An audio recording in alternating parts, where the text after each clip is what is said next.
الإخوة الحضور، السلام عليكم ورحمة الله وبركاته. كتبت لي كلمة وأنا من طبعي أن أحدث من القلب إلى القلب، والمتحدث إليكم رئيس جامعة، وهذا الكلام موجه للذين لديهم أنا أسميها مكرمات وليس إعاقات.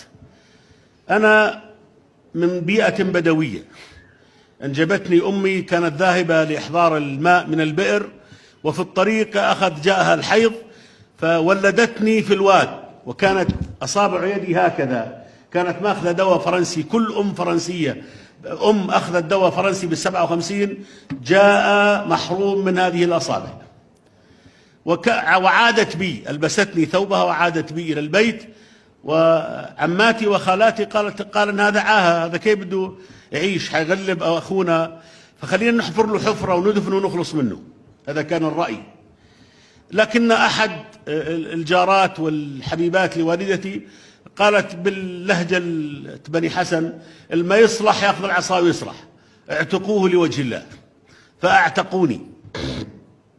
وبعد 2 أو 3 زارنا ضيف وهو زوج عمتي، وذبح له الوالد ذبيحة، وأراد أخي الأكبر مني أن يريني كيف ذبحت الذبيحة، فأحضر السكين وقلع عين اليسرى. كنا بمصيبة وأصبحت المصيبة مصيبتان، يد وعين. ويعني كان الولد يقول: أعتقتك لوجه الله. وبدأت حياتي الأكاديمية وأنهيت وكان الوالد دائما يضرب مني مثل، يعني يشعرني بأنني كبير البيت، وأعتى المسؤوليات كان يلقيها علي.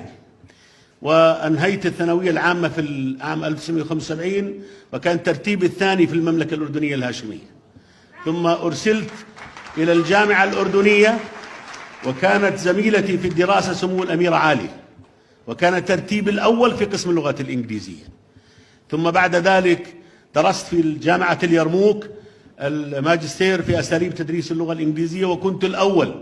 وشرفنا وقتها جلالة الملك الحسين رحمة الله عليه، ومنحني بعثة إلى الولايات المتحدة الأمريكية لدراسة الماجستير والدكتوراه، فكانت على يد ومن لدن صاحب الجلال رحمة الله عليه.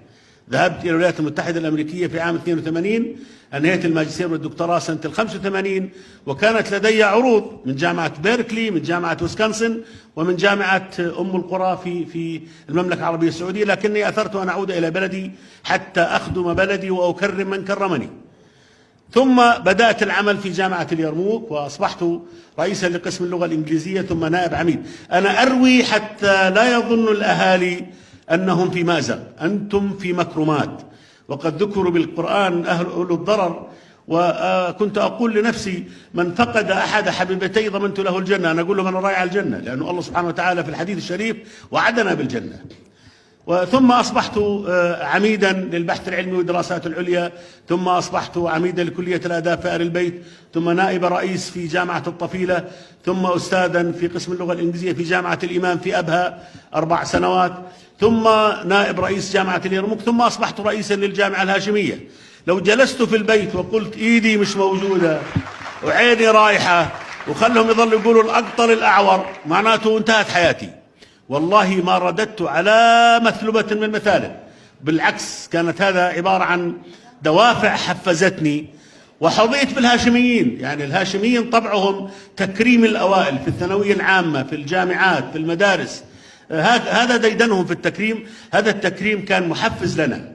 وما نحن اليوم، وأنا أتوجه بالشكر الجزيل لمركز نازك الحريري الذين شرفونا أن نلتقي بهذه الكوكبة الواعدة بحضور سعادة السفير وصحبه الكرام ومن معه من السفراء والملحقين الثقافيين، ونفخر بالجامعة الهاشمية التي أولت أصحاب الحاجات الخاصة جل العناية. ولدينا برنامج بكالوريوس وماجستير في التربية الخاصة، وقد زارنا سمو الأمير رعد وكرمنا، وابنه سمو الأمير مرعد أيضا وكرمنا، وكان ينعتنا بأحسن الأسماء لأننا نهتم ونعتني. وبنينا مسارب خاصة للي لديهم، أنا لا أسميها إعاقات، أصحاب المكرمات. أنا أقول المعاق الذي يملك قلبا وعقلا وعينين ويدين ولا ينتج في المجتمع، هذا هو المعاق. أما الذي سلبه الله نعمة وأعطاه نعم، هذا مكرم من المكرمين.